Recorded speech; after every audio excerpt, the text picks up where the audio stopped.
In today's episode, we'll be discussing the differences between working for a small and a large company as a software developer.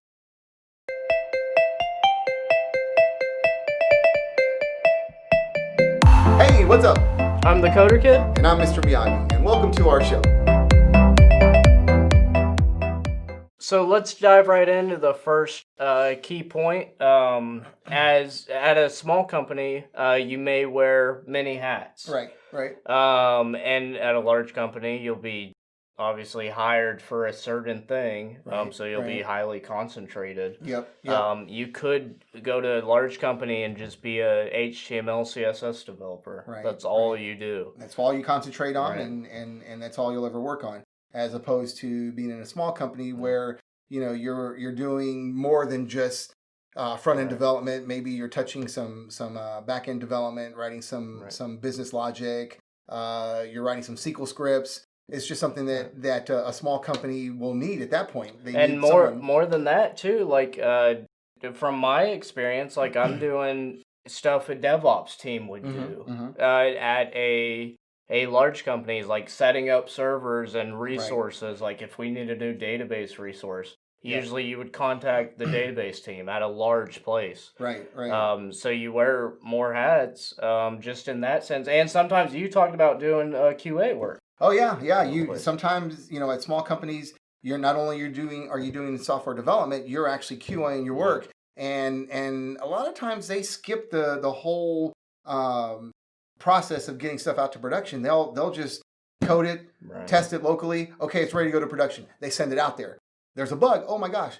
We'll go back and fix it real quick and then send it right back out to production. So, small companies do have flexibility in that area. I mean, they really do have a lot of flexibility, but, I've been at companies where, it's funny that you were talking about setting up environments and things like that. I worked at a small company where we were doing development. We were setting up, QA servers, dev servers.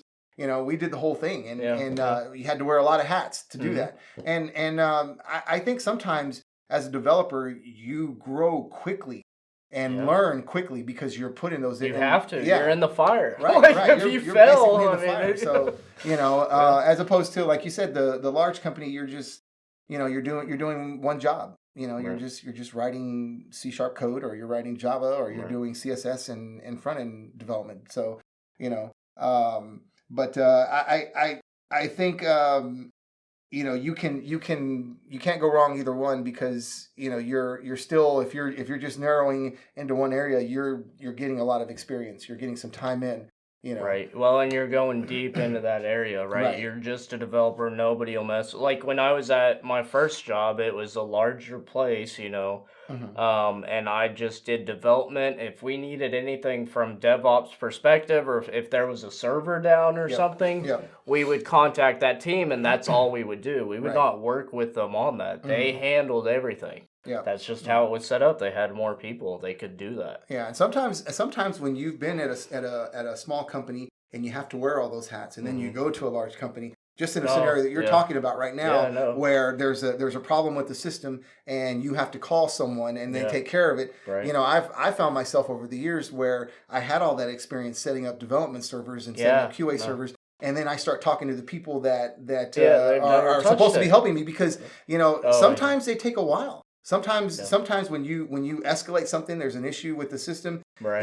There could be some downtime, and I was always impatient in that area. I'd call them and I was like, "Well, did you try this? Did you look at the configuration settings in this file?" And it just you tend to, the more knowledge you have, the better off you're going to be, because you understand the system as a whole, as opposed to just working in one specific space. Area. So but big companies, sometimes you don't have the choice. Even if you were strong in DevOps stuff, they wouldn't let you touch it. Right. There's more what is it, red tape? There's just more red tape around it. So plus one for small companies then. So let's go into our second one. Yeah, well, in working for small or large companies, one of the first things that are discussed is benefits. And there is a big difference between a small company's benefits package and a large company's benefits package. And for this, like in terms of insurance and stuff, like Right. maybe 401k match might be a little smaller.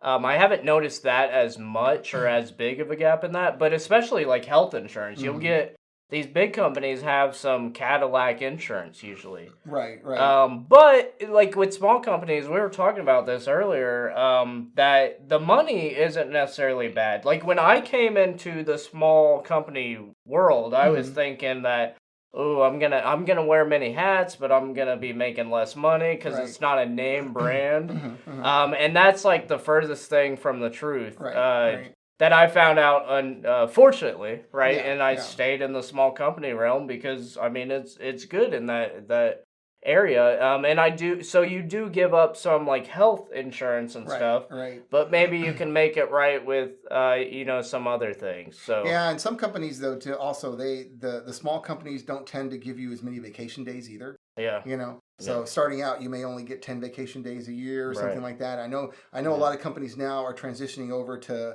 including sick time into their vacation days. So they just say you have 15 days a year, right, or something like yeah. that. So, Yeah, um, the small company I've been at have like better do they like really? Oh, days okay. off. Well, I mean, like that one was we had a month and then it Yeah. was unlimited after Yeah, that. yeah, And yeah. then it was the next two were 3 weeks. Right, right. So I mean Yeah. It that's depends. above Yeah. standard, right? Yeah. Yeah. I mean, you So see, it varies from company to company, right. you Yeah. just, I don't want to say it's hit or miss, Yeah. but generally the larger companies tend to have a better overall benefits package. Right. And I know Yeah, for you sure. touched in on 401k Yep. and the match and things Yep. like that. Another thing that I've noticed is smaller companies don't tend to have a flex spending account, that Yeah. larger companies have.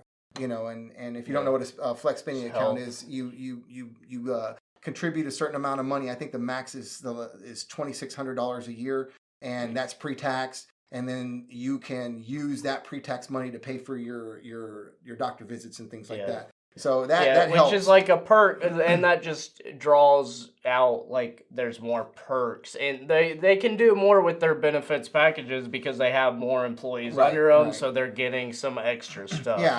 and not just flex spending accounts. If you're married and you have kids, you can do a daycare account too, Yeah, where yeah, they do. that's pulled out pre-tax, and you use that to Yeah, pay for your daycare expenses on your children and stuff like that. yeah, they'll do a bunch of stuff. So let's go into our next thing, which is uh technology and flexibility with the organization. Like Hmm. say, for example, we've been doing .NET MVC development, right? Hmm. Like very little front end like JavaScript development, Right. and we want to transition to SPAs. Like Right. say, Yep. let's implement Angular or Vue or React. Hmm. That goes a lot better at a small company. Right. Yeah. A Yeah. lot I easier agree. to get that through the pipelines. Right, right, and there's a lot of red tape when it comes to working at a large company. Right. There's an entire approval process that you have to Right. go through. Most large companies are resistant to implementing new Right. technologies and things like that. Especially So immediately. yeah, Like especially immediately. they will like obviously like if you larger companies are also doing like spas, right? Right, right. But it takes some time. They want to see it out in the market where Hmm. you can kind of experiment at small companies a little bit. Right. They're a lot more willing to if you can justify the need for this new piece of Right. technology. Yep.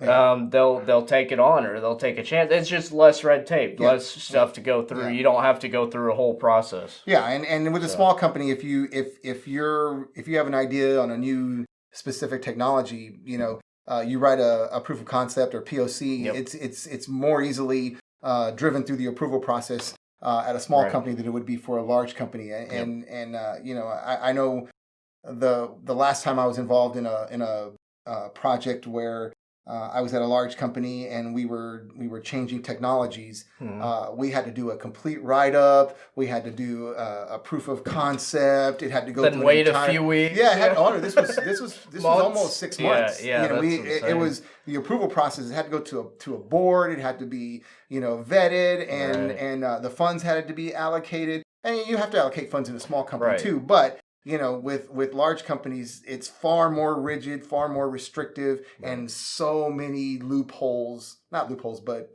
hoops that you would have to go through just to get a change in technology. Right. Yep. So let's talk about our next one, which is having the culture. Right. The culture. Yes. You could dive into that. Oh yeah, I spent the first 10 to 15 years working for large industry companies, and I worked for a tax accounting firm. I worked for a very large telco firm, and when we talk about culture, we talk about dress code. That's the biggest thing, is dress code. You work for a large company, 99.9% of the time there's a dress code. It's starting to be a little bit more flexible especially now. In tech.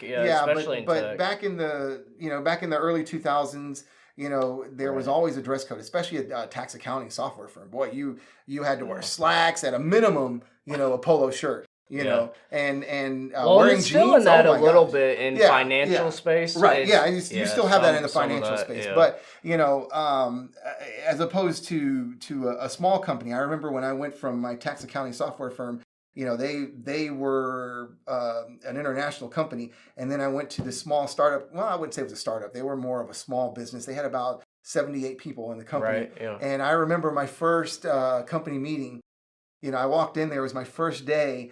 And here I was in slacks and a polo shirt, and everybody comes walking in. They're wearing T-shirts, flip-flops, shorts, And then what really surprised me is that they pulled in these wagons of ice cold beer, And this was at 2:30 in the afternoon, So the culture is going to be very different from a small company to a large company, So and you don't talk about politics like at a large company. Politics are off the table. Right. Small company, you would never know, because I feel like we talk politics all the time. It's like stuff you don't want to really talk about, but it's like it's just there. Yeah, but I do want to point out that culture has changed a lot in the recent years. I mean, Google and Facebook. Your big tech. Your big tech does it right. They treat it more like a small company because they know people like that, right? And tech, we kind of just drive that. But I mean, you have large companies. Like if you're working for Target Tech or something. I mean, I'm sure they have some more strict guidelines and stuff you have to adhere to. Yeah, but from a a culture perspective, I mean, it just depends. I mean, it all ties in together. If you want to work for a large company and have a little bit more rigid, culture and dress code, but you get superb benefits and a great, salary and things like that, or if you're lucky to find a small company that has a very loose culture and pays you good money, hey, that's great too. But just know that there are culture differences between small and large companies, and expect to be a little bit more professional. I know that sounds kind of funny, but at a larger company, you have it's more flexible at a small company, and you can have cooler talk that that you wouldn't get away with. Yeah, that you large company. You won't get away with those in a large company. So let's go into like the interview process. So we'll just touch real easy on this. I have a friend that's going through this process right now, the interview process at a big company. It's not a tech company or anything like that. Well, it may be, but it's a larger company. They've got a lot of people. He's going through a process where it's lasted him like 3 weeks just to go through the process. And then he gets all the way down and it's frozen because of the pandemic. Right. So they froze the job. And it's like, I've done these 2 or 3 weeks of interviews and went through this process. And at a small company, a lot of times we'll go in, we'll interview, and if they really want you, it'll be a day later. They'll call you. And I can tell you right now, that here is what I see as a standard process for large company interviews.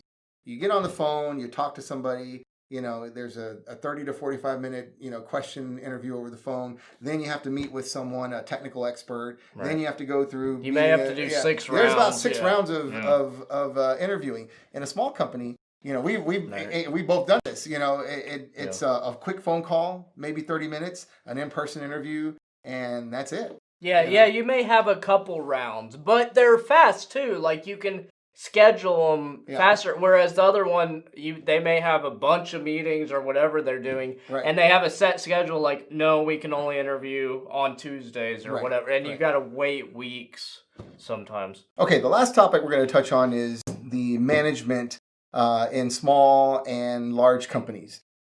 So when we contrast the two companies' management structure, you usually have management that in a small company that seems to be a little bit more flexible. They're more engaged. Well, and to help draw that is, at a small company, you're going to have less than 100 employees. You could. So, and then with 100 or less employees, you have more visibility of your upper management than you would at a large company. I know with some of the small companies that we worked with, we saw the CTO on practically on a daily basis. Right. Yeah, we actually had our stuff with him. Yeah, and he was always in on some of our planning meetings, any type of project specific meetings. He liked to just drop in and listen in and just and see you what could was going talk on. to him, and they don't even seem like. At a larger company, they may be hidden in an office, and you've never even seen the guy. Right. If you didn't look him up on LinkedIn, you wouldn't know what he looked at. It's kind of like this scary guy behind the curtain thing. Right. And at small companies, they'll talk to you about your family and stuff, which is really cool. Yeah, to me, having a CTO that's engaged with his employees and things like that, or even a CEO. That level. I mean, we were fortunate enough to work at a company where, the CEO, the CTO, they were very personable. We saw them every day. The CEO wasn't involved in technical meetings, but, at lunchtime we saw him, and he was always engaging, always wanted to hear, talk to employees and things like that. And you don't really see that in a large company. A large company, they're either officed, way down in the other side of the building, and you don't even see them. The only time you see them is maybe they have to walk through your area to get to their office or something. They're upstairs, and all the worker bees are downstairs. And to me, I kind of like having the CTO that has some visibility, the CEO that has visibility. It makes you feel comfortable, and the fact that they're engaging, that says a lot. Larger companies can cut you easier because they've never seen you. Yeah. I'm sure it's hard when you build connections for a small company for them to when they're forced to make cuts. It's probably a really hard decision where if you're hidden in a room, you don't know these people anyways. So maybe it's easier. Maybe it's easier. Maybe there's a reason. Yeah. I don't know. But for the most part, at a small company, a CTO may be far more engaging and may even involve you in technology decisions. Whereas a large company's CTO, he already has direction. He knows where he's going, and you got to send something up the line. You talk to the secretary. Right. But you can't. Like I said, I mean, both are acceptable. It's just how engaging do you want to be? And how engaging would you like upper management to be with you? Some people have a better feeling of camaraderie with the company that has their upper management more engaged with its employees. So so let's close this show out. Definitely let us know what your guys' thoughts are. Have you worked at large companies? Have you worked at small? Have we persuaded you one certain way, or maybe there's something that we didn't cover that you feel is important for other viewers to know? Obviously, we love small companies. I've been going through the small company rabbit hole, and I'll probably still continue to do that. I don't see me changing anytime soon. I mean, it's nice to have a large company on your resume. We both have that. We both have that. And for a long time, I did work for large companies, but I find that small companies are more flexible. I like engaging, I highly recommend, if you can, especially if you're in college and you're looking at internships and all that, do a large name branded company and do a small company and compare them, because you may be more suited towards one, and you won't know till you try both. And there's all these people out there who have only done large companies. It's like you don't know what it's like, and vice versa. Yeah. I would starting out with this large company definitely helps. I Mm-hmm. think with me because it's brand recognition. Right. They see that brand, they're like, we know that company. Yeah. It's sort of harder for small companies. Yeah. They don't really, especially if they don't survive. Yeah, in my opinion, I think it's important to have a heavy hitter company on your resume. Yeah. You know, Especially like you said, a branded early company. out. Yeah. It says a lot for you, and it helps you stand out. You know, as opposed to having several small companies that and I'm not saying that they're not important. It's just you got to swing up though. You got to have a big company to take a chance on you first. Yes, and that's a lot harder. Definitely makes it more marketable, and we do have a video on resumes and things like that too. If you want to check it out. that. So anyway, I guess we're closing it up. So good. all right.